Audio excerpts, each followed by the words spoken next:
As always, Ted, kick us off. Who do you have as your winner of the weekend? I had to go with the Dolphins, baby. I like this football team. 3-0. Absolutely have to love it. Tua had an interesting game for the NFL. You don't typically see that. Was he like threw only 18 balls, something like that, 13 of 18? And also, don't know if he hit his head or his back or it seems like it's rare that you clear the protocol and you get to come back. But and do you see the NFLPA? Yeah. They want a review of the whole situation. Yep. Yeah. I guess McDaniel said it was his back. He thought he hyperextended his back and it gave out on him. And that's why that's why it appeared the way that it did. But I don't know. It's one of those things where it's, people always try and get mad at the coaches for putting them back in. The coaches are coaching the game. The trainer's going to come up and tell the coach if the guy can come back in the game or not, Yep. So I don't know. You would think now with everyone watching the way they are and everything that's gone down, it would be really difficult for trainers to send a guy back out there, especially after the way that looked. But hey, I don't know. Just watching that game on Red Zone. First of all, Josh Allen threw the ball 63 times. I know in that game, crazy. which is just incredible. But there were two highlights of this game. Number one, the Dolphins punter kicked the ball straight into a guy's ass. The butt punt. They're calling it the butt punt, which usually when you have one of those plays, you don't win the game. I mean, you become the laughing stock of the league. You don't win the game, but the Dolphins won. I mean, they won. And the fact that they were able to win a game when they rushed for 41 yards is truly incredible. I mean, it's unbelievable. But did you see the best part of this game? Did you see Ken Dorsey? Oh my God. I did. And I understand. I'm actually scared to go back and watch our in the booth camera because I felt like that last night in the booth at times when the defense was out there. But you have to have a little more aggression initially when you're starting the thing, right? He's like taking papers and like pushing them down and stuff. Like, come on, have a little fight in there. You look like such a quarterback doing that. It was a gradual buildup. Like it was a couple of papers, and then he just started like banging on the table. There was enough time. I don't know how they didn't get that last snap off. Like that operation, you got to speed it up, guys. Got to speed it up. Got to get the Hail Mary heave. But yeah, watching the Bills offensive coordinator absolutely lose it up in the booth was undoubtedly the highlight of that football game. That's a big win for Miami, and 3-0, baby. They're winning the AFC East. That's pretty impressive. That would be something. All right, who do you have as your loser of the weekend? Just as fun as it was to see the Dolphins win, it was the opposite rather, watching the Lions. I thought they were going to win this thing. I thought they were going to pull it off. Kirk Cousins comes storming back. The Lions lose to the Vikings. 2 fourth quarter touchdowns. What that one was with under a minute to go, and Detroit just couldn't get anything mounted on the way back. Goff's numbers aren't great, and he had that interception, but I like what he's doing for them. I think he's good enough for them to win, and they've played really well. I thought they were about to roll on the Vikings and make it to 2-1, but frustrating loss for Dan Campbell. Yeah, and if you would have told Dan Campbell, hey, you're going to hold Justin Jefferson to 3 catches for 14 yards, you probably think you're winning the game, right? Yeah. You're probably not like, oh no, KJ Osborne's going to be a problem for us. Like right. Or like Dalvin Cook, like he had a nice game, 96 yards, but it's not like he went crazy or anything. Did he get hurt again? I Did he feel go like, down? yeah, he went down. It looked like his shoulder. They showed it on Red Zone, which, I mean, I feel like he always gets banged up. But yeah, blowing a fourth quarter lead, Dan Campbell's not going to like that. Nope. Nope. Frustrating. But I still think they got a good squad and they're still fun to watch. It's shocking, but for me, the Lions is appointment television this year. It's good stuff. We were both Lions, man. Let's go. And I know, and we're both Dan Campbell guys. And I've never watched them until Dan Campbell took over. Never. That's the thing about my Sunday. I got fired so much. I played for so many teams. It's like you're always watching someone. I'm right? basically always watching a former employer. I've got 6 of them.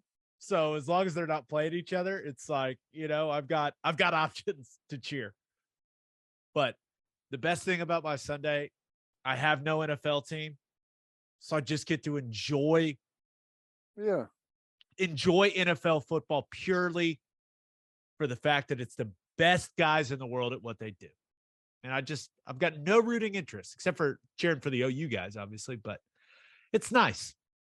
Agreed. It's relaxing. I had a much better Sunday than Saturday night. Yes. Yes, I did too. All right, let's get to my winner and loser.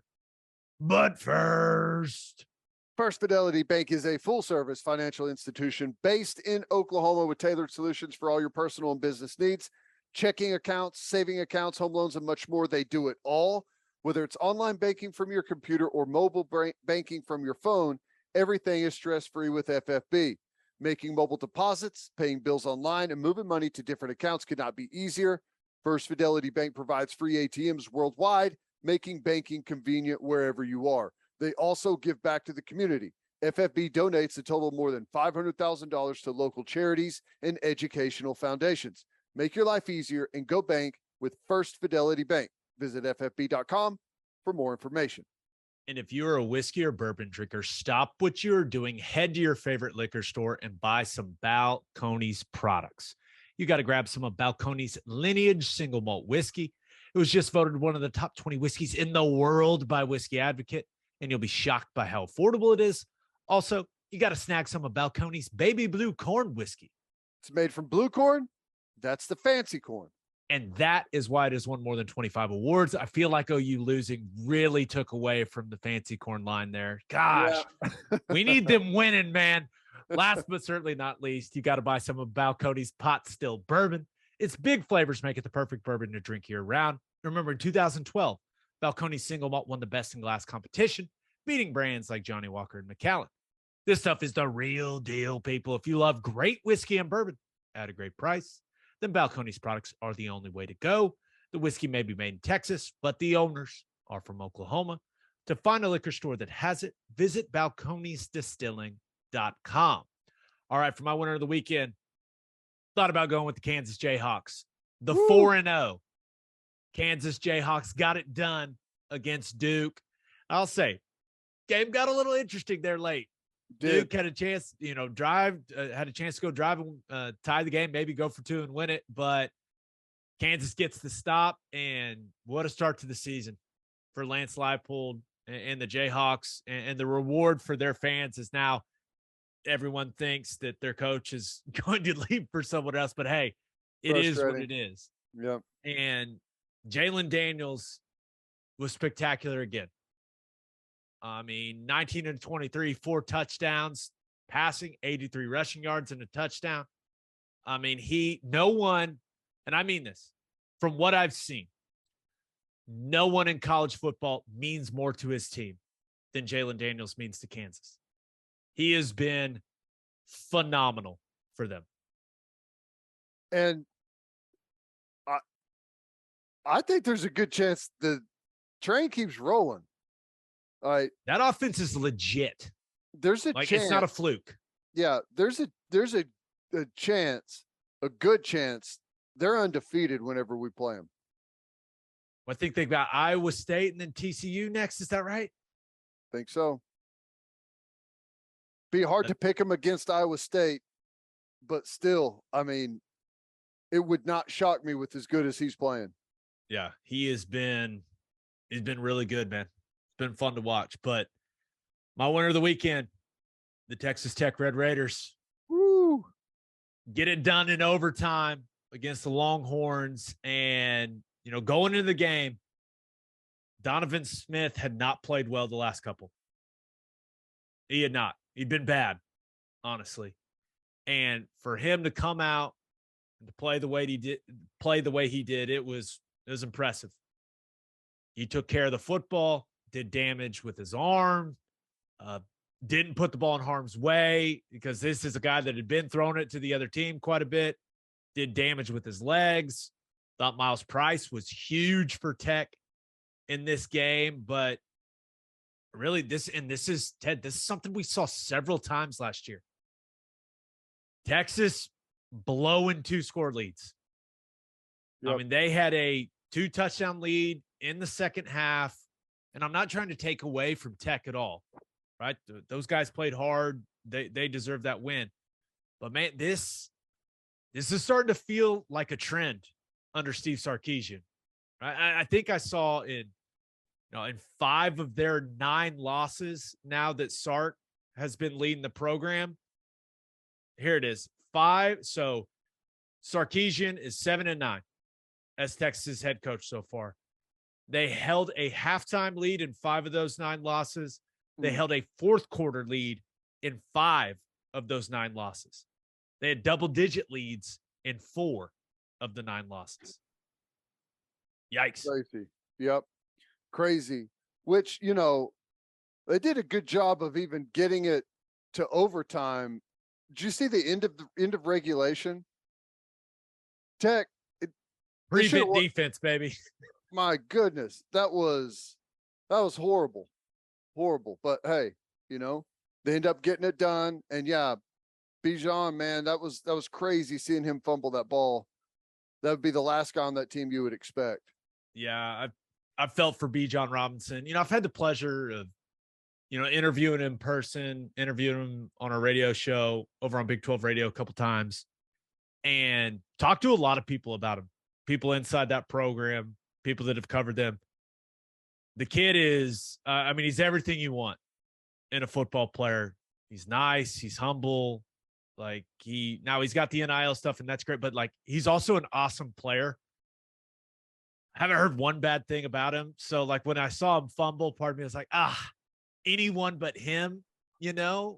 But the fumble in that situation and kind of set Tech up, kind of gift wrap that win for him there in overtime. Look, that had to be brutal for Bijan, but he is the best player on the team. So I guess if anyone's going to fumble, I guess you want it to be him. Is that how that works? Now you want it to be someone everyone can point at and say, yeah, that's true. Yeah. Hudson Card's like, you're just coming back soon anyways. Hudson Card looked pretty good at times, man. He did some really nice things. Moved around with his legs some, made some plays. Yeah. Last thing on this game, did you see Joey McGuire in the locker room? I did not. Listen, and I call him Joey Juice. That's the nickname I've given him. He knew exactly what he was doing, and he knew exactly where that camera was. And he said, I told you they were going to break. He said it twice. And I was just like, damn. It was cold-blooded. And then he added, and he started yelling, and like he's getting all fired up. He was like, the country's going to find out everything runs through Lubbock. I was like, he's got that program excited. He's got that fan base excited. Now they're going to lose some more games this season, but he was a high school, Texas high school football coach, lifer before he made the Baylor move. Yeah. That had to feel very good knocking off the flagship in year one. Year one, knocking them off. Now he's already said what was his quote in the offseason? They're gonna beat Oklahoma the last game of the year, storm the field, and knock down the south end zone or whatever. Is that what it was? Because they're building that new because they're doing the renovation. Yeah. I like the confidence, man. It is. That's a big win for that program. I mean, there's no doubt about it. All right, for my loser of the weekend, Ted, I'm worried about your Patriots, man. Yeah, You all right? I'm okay. Hey, you know what? Rebuilding year? Rebuilding year.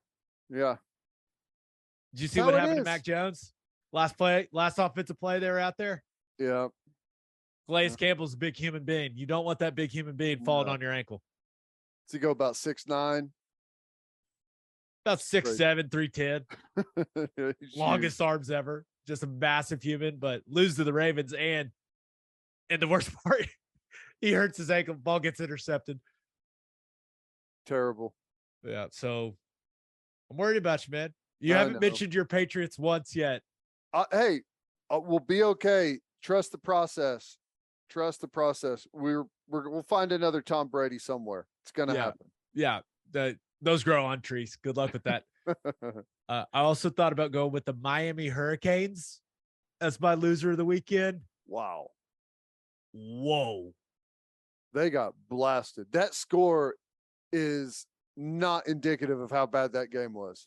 They lost at home to Middle Tennessee State 45-31. Yes, Middle Tennessee State. And the Miami defense got torched. And if you're thinking, oh, how bad could it be? This is how bad. They gave up touchdown plays of 69, nice, 71, and 98. Oh, They also gave up one, and it wasn't a touchdown, but they gave up an 89-yard pass also. woo. That you talk about giving up some explosives. Holy hell, man. What was that? That's and 330 yards on 4 plays. it was nuts. And Tyler Van Dyke got benched like they yanked him. Woo. It was, I mean, there's some drama going on. It was, I mean, that was bad.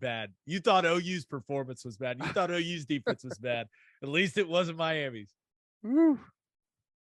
Man, that's crazy. It is. But my loser of the weekend, Kansas City Chiefs, man. I just and I know, Travis Kelce's he's got to catch that ball, right? You probably put the game away if he catches it. I get it.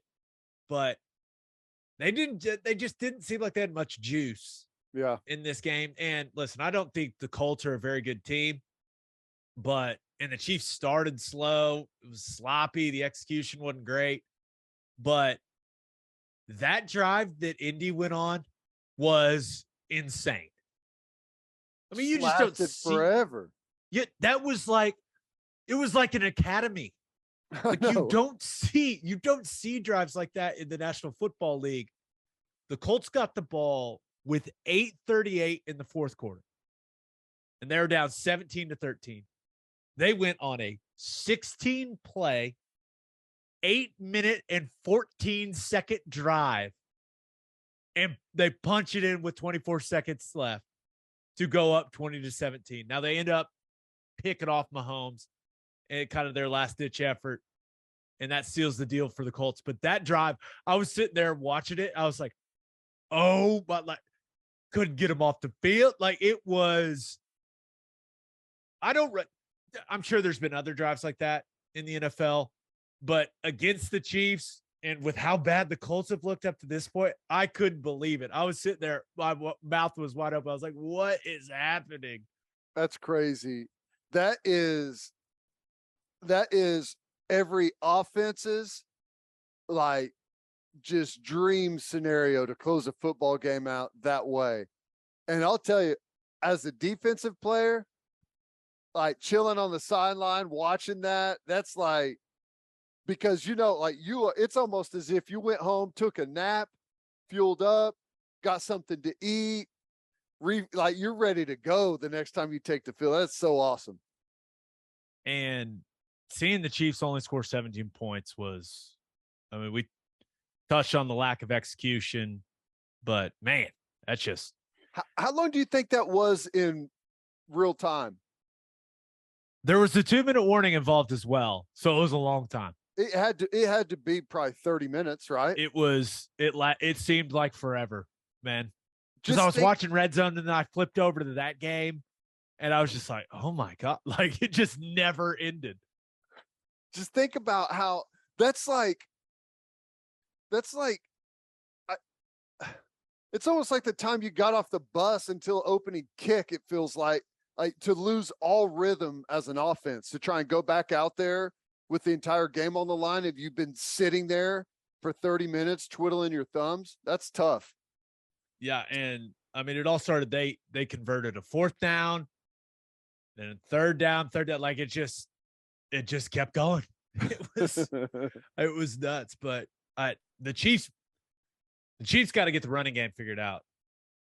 Yep. I mean, it was nowhere to be found.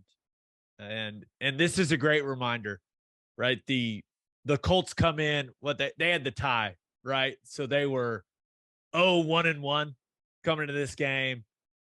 And you're like, there's no way the Chiefs don't beat them. I think the spread was like 4.5 or something, Chiefs favored on the road. I can't imagine how much money was lost on that game. Did you see, I can't remember if we talked about this in our last podcast or not. Did you see the like the meme going around?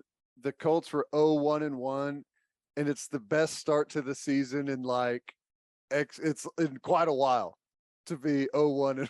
The ties are so stupid. We almost had a couple of them that first week. But nice win for the Colts, and a great reminder any given Sunday, man. This is games like that. That's what makes the NFL so good. I mean, so good. Yep.